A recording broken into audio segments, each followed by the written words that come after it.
Hey, and welcome to our YouTube channel. We trust this message inspires you and encourages you. If you'd like to see the full service, click on the link below. Other than that, enjoy the message.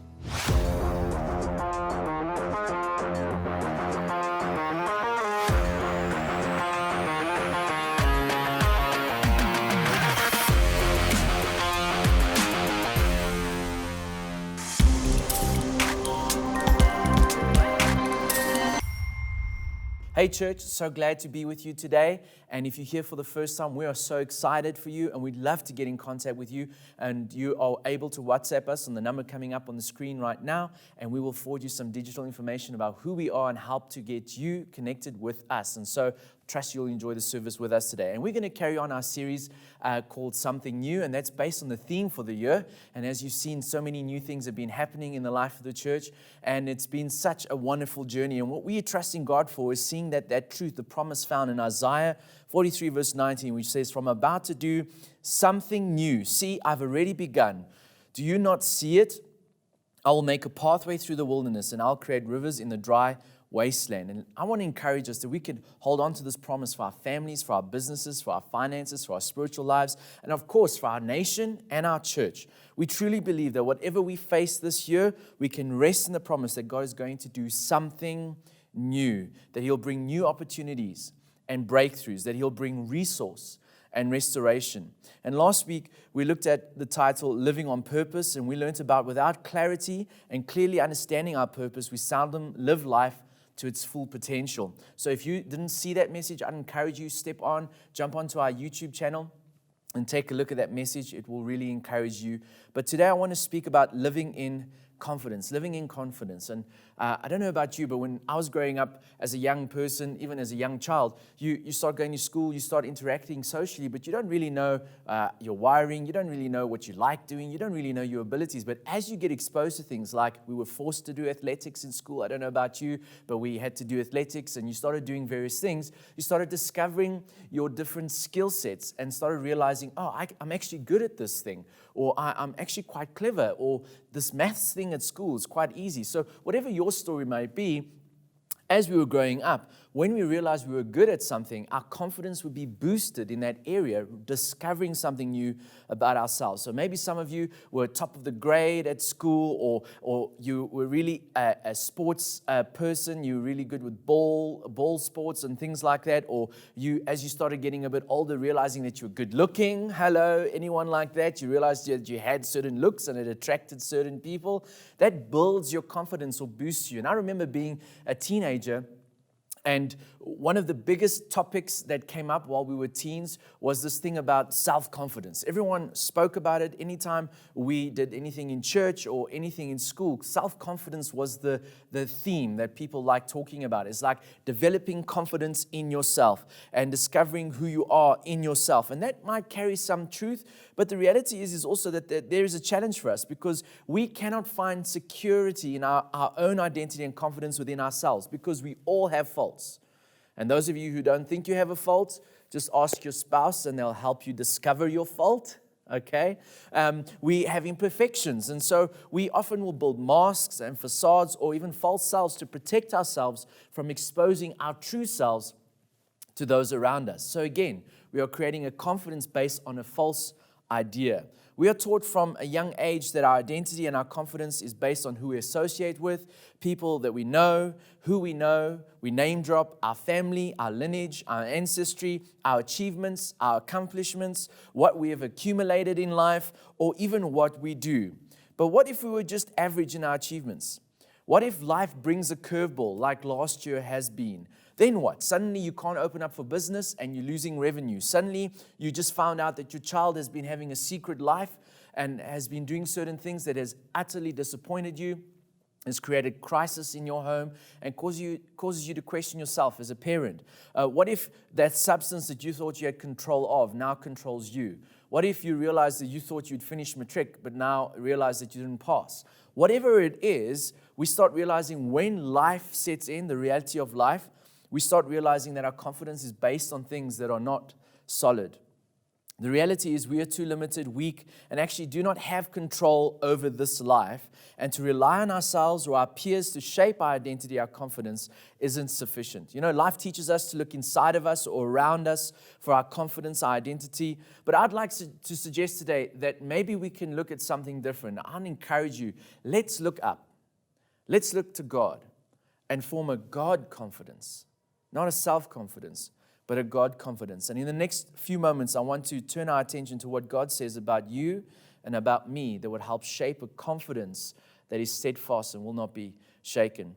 Isaiah, when he was writing this message from God to the people of Israel, they were actually in exile. And that was mainly because they were stubborn and they chose to ignore God's ways. And because of that, the consequence happened that Babylon came in, overcame them as a nation, and then removed the people and placed them in exile in Babylon. So they were placed in a strange land with strange customs and a strange language. And the thing is, when it comes to messing up, I don't know about you, it's okay when you mess up, but the biggest thing when it comes to messing up is when everybody knows you've messed up and your dirty laundry is out for everybody to see. This is an entire nation where they now are living with a daily reminder that they messed up. They must have been disappointed, just thinking about realizing that they again are slaves. They were slaves in Egypt, then they had their own land and freedom, and now they're slaves again.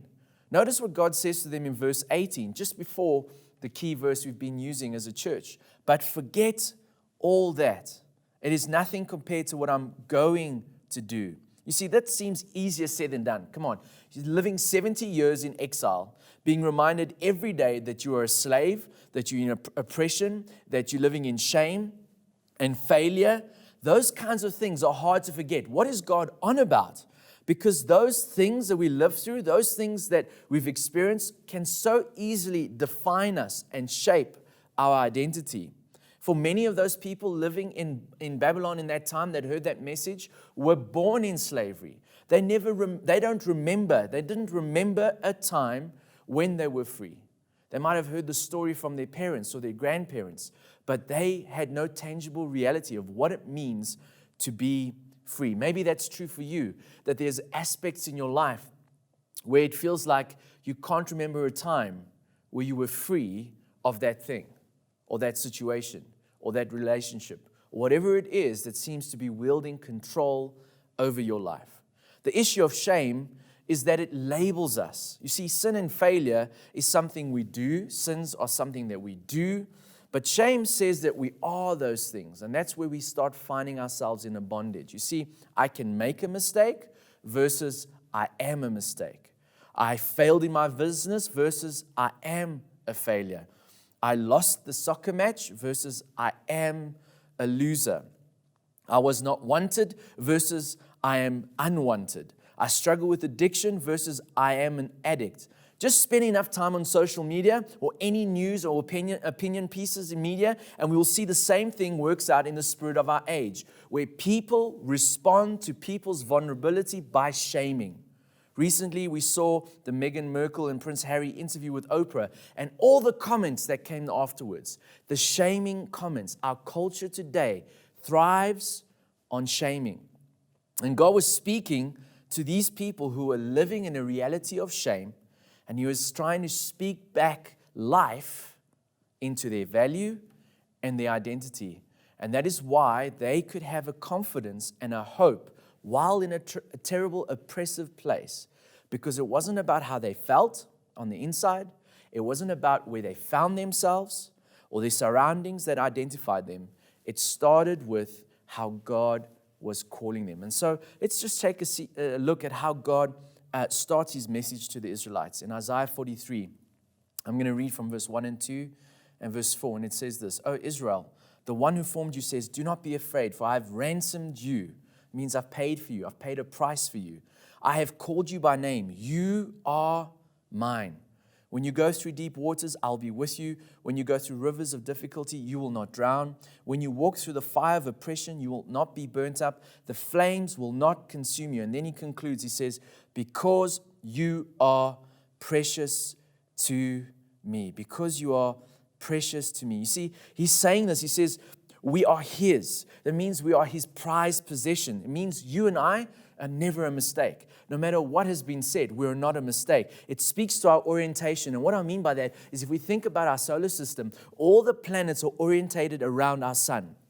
They rotate and are positioned by the gravity pull of our sun. And God is saying, if you understand your orientation towards me, your life will all come into position and function as I designed it to be. Knowing God, understanding who God says I am, centers me and centers you. Take a look at this in Colossians 1 verse 16. Paul speaking, he says, everything was created through Him and for Him. My orientation is I exist, we exist for Him. Then He calls us by name. He calls us by name. He knows your name. He knows my name. We're not a number. We're not an ID number. We have a name, and He identifies us by our names. Just recently before this filming, my wife Jen was saying to me, your boys, our boys, they eat just like you. And, I'm not quite sure if that's a compliment or if that's, I don't know what it is, but the reality is that often with our children, we can identify them by the traits that they carry that is similar to our own. God is speaking to His traits that He has placed inside of us when He calls us by name. Psalm 139 verse 14 says, I praise you because I'm fearfully, and notice this word, wonderfully made. You're not a mistake. You're not some piece of garbage. You're wonderfully made. And then He says, your works are wonderful. I know that full well. God shaped us, and He says, the psalmist is saying that we are wonderful in how God has shaped us. Paul says that we are God's masterpiece, more valuable than the Mona Lisa, more valuable than any artwork in the world. We are His masterpiece. And then he says, we are precious to Him. That means we have value. We have value. Again, I'm going to talk about my kids. Now, I know that because I love my kids, I need to say no many times in order to bring discipline into their lives. But there will be nothing that will stop me from doing whatever it takes in order to provide for what my kids need, because they have value.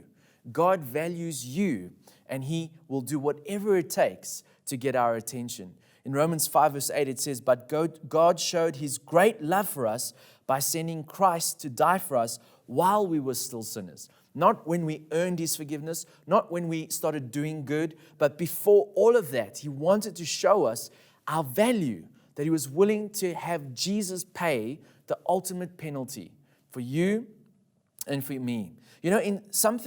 Sometimes in losing everything, we realize all we actually needed was Him. Not so.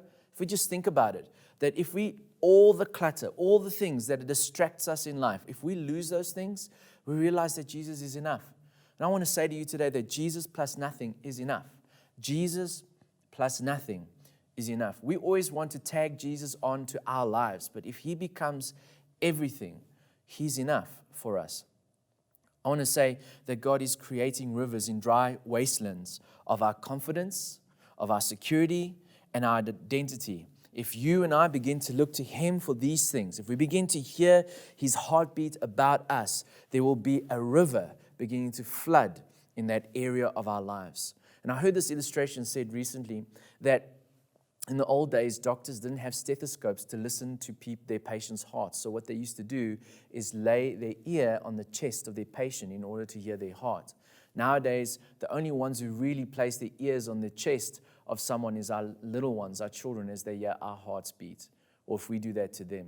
And I think that's the picture that we need to take to heart today, that God wants you to put your ear against His chest and listen to His heartbeat for you.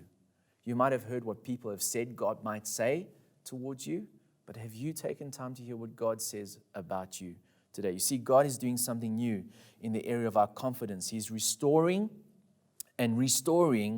our confidence, and it's in the stories that we are hearing before lockdown, what life was like, and then God arrested our attention post-lockdown, what we were like before we came to know Jesus and after we came to know Jesus. And you know, some of the testimonies we've been airing in the life of the church, and in Port Alfred, we've just recently been airing some of these testimonies, but like Tebogo's testimony, Monique Greiling's testimony, and Justine Pillai's testimonies are so encouraging to us as a community, just a new community really in Port Alfred, because it's conveying the confidence that shifted in their minds when they started looking to God about their situation. You see, we can identify ourselves in our situation. We can identify a confidence in God despite what we go through.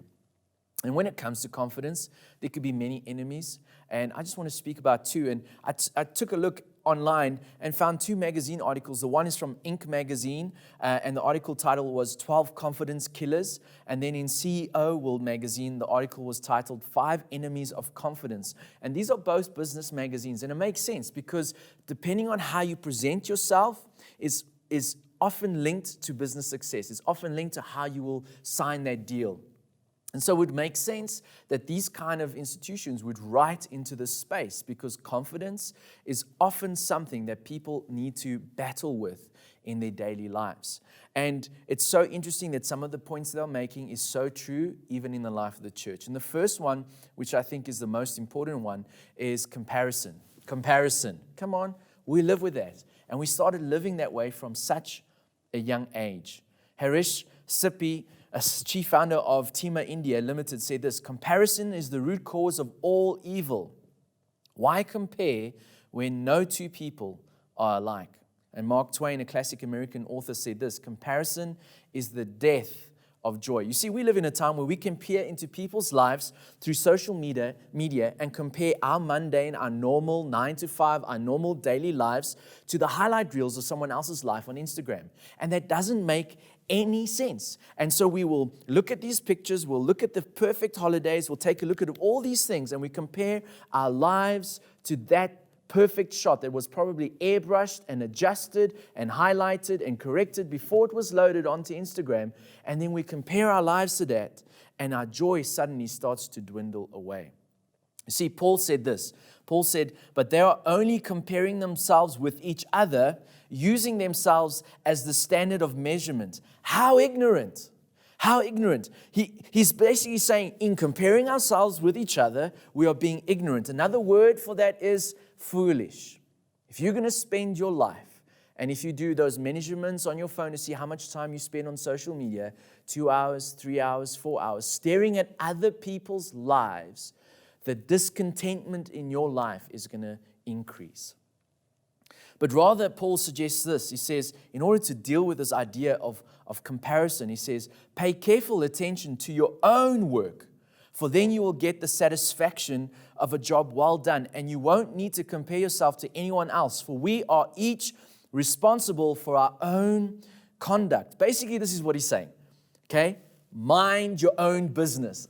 I love that. He's saying, hey, just get your head down, start doing what you need to be doing. Hey, church, we need to be discovering our purpose, and we need to then be empowering change. Not about what so-and-so is doing in the Legend team, or what Pastor Trev's doing, or who that person's doing in the business world. What has God called you to do? Discover that and get your head down and start working. When we don't know our purpose, our purpose is, we will get distracted by looking left and looking right, instead of focusing on what God calls us to. And that will rob us of our joy. You see, God made you an original, so don't live as a duplicate.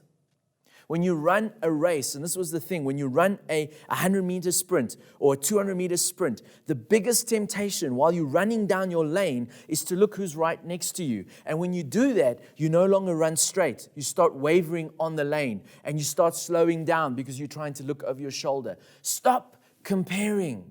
Look in front of you. The second temptation, or the second challenge to our identity and our confidence, is negative self-talk, or another phrasing around that is overthinking. How many of you overthink? Oh, I should have said this, I should have said that. Or the way we speak to ourselves, how we shame ourselves in our own language. And it's so astounding how at such a young age, we already start speaking negatively to ourselves. No one even needs to teach us to do that. Not too long ago, I had to sit with my eldest son about helping him with something that he's struggling with at school, and he was calling himself stupid. Who told him that? I don't call him that. But it's how we are wired in the life we live in, that is our first default. Those repetitive words and phrases that we repeat over and over again in our mind. And that's what we do by doing that, is we create a neural pathway, which is a shortcut in our brain, that when we think of a certain thought, it triggers a whole process of thoughts that basically takes us into the gutter. In another way to describe it is our brains are like a record, a vinyl record that has these grooves in it. And when we keep repeating those ideas, the groove just keeps on getting strengthened and strengthened, that we can't help but think differently. But the reality is that it can be undone. This is why we are fearfully and wonderfully made. We might feel stuck, but the truth is you don't have to be stuck. Yes, it will require serious focus and diligence and support. It would require inviting people into your mind to know how you're thinking and what you're saying, but it can be done. It's almost like saying that there's this path that has been worked out through your mind where the grass has died off because you walk on it every day. And changing your thinking is by creating a new pathway, choosing not to walk on that path and allowing the grass to grow back. Eventually, after effort, it will become easier to overcome the way we think about ourselves. James, Jesus' half-brother, said this: people can tame all kinds of animals, birds, reptiles, and fish, but no one can tame the tongue. It's restless and evil, and notice this, full of deadly poison. James is saying that the things we say about ourselves can be so poisonous to ourselves and those around us. The psalmist said this. He said, take control of what I say, O Lord, and guard my lips. He's realizing I need help. Maybe another way to, instead of the word God, is maybe we need to say, God, help me to filter my lips. Put a filter in place that will filter out the poison so that I can speak what is good and true and lovely. Paul advises us in Ephesians 4. He says, do not use foul or abusive language. Let everything you say be good and helpful so that your words will be an encouragement to those who hear them. Hey, the first person who hears your words is usually you. Can I encourage you? Can I advise you? Learn to be kind to yourself and speak encouraging words to yourself. So I want to just talk about a few practical things that we could do to just help us in growing in our confidence in God, in the way we see ourselves as Christ followers. And I want to use this example from King David's life. Now, David was the greatest king of Israel. But if you study a bit of his story, he was the youngest in his family. So he was basically the runt of the litter. He was overlooked by his brothers and his father. No one had time for him. When Samuel came looking for the king, they didn't even consider that David would be an option. So they didn't even go call him. They let David do the menial tasks of the family business, basically looking after sheep. In those days, being a shepherd was looked down upon and frowned upon. It wasn't a great task. It wasn't a great job. We don't know about David's mother. She might have died at a young age. We don't know. There's a lot of things that we see in his later life that points towards dysfunction and levels of dysfunction in his family. His father and brothers thought he might have not amounted to much. And so we see this. Yet with all of that history that David has, and it sounds like the reality for many of us, that we all have a history, we all have a story. And you know what? We can live the rest of our lives being defined by that story, or we can allow the cross of Jesus to define a new future despite our history. And David writes this song. He writes this prayer to God in Psalm 16. And he says this: Lord, I have chosen you alone as my inheritance. You are my prize, my pleasure, and my portion. I leave my destiny and its timing in your hands. Your pleasant path leads me to pleasant places. I'm overwhelmed by the privileges that come from following you, for you have given me the best. The way you counsel and correct me makes me praise you more, for your whispers in the night give me wisdom. Show me what to do next.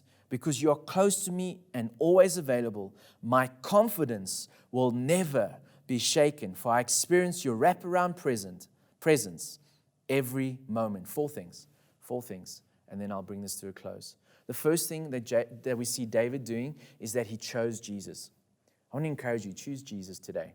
And what I mean by that is if you've never made a decision for Jesus, or you're in a place where you realize that you're no longer serving Jesus, you made a decision a long time ago, I'm going to give you an opportunity to respond to that decision in a few moments. But I'm talking to Christ followers. You know, it's so easy to do church on a Sunday and live my life on a Monday.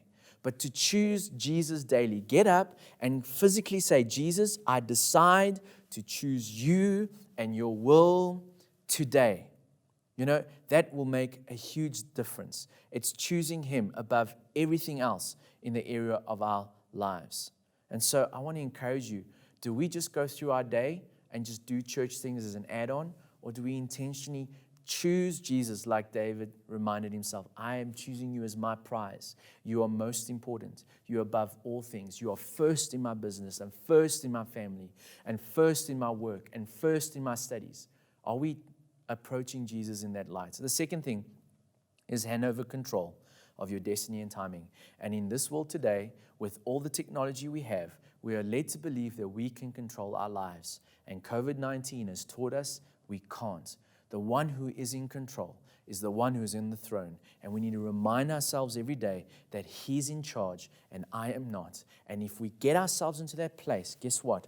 We'll have a serenity and a peace that Jesus spoke about. That despite the storm happening around us, we can have a security that God is in control. That I can trust His plan for me, even though it doesn't make sense right now. That He knows the future, He knows the past, He knows the present, and I can rely on Him. The third thing is listen for wisdom. Notice that wisdom is whispered. Wisdom isn't shouted from the rooftops.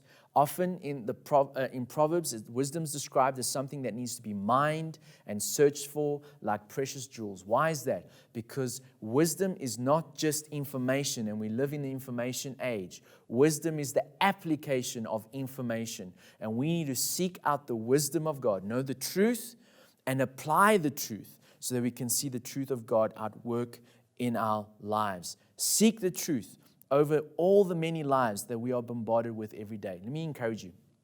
If you have a negative self-talk that is running away with you, and you have voices, or it's basically your voice, but it keeps telling you you don't amount to this and you're that, you need to arrest your voice and say, that is not true.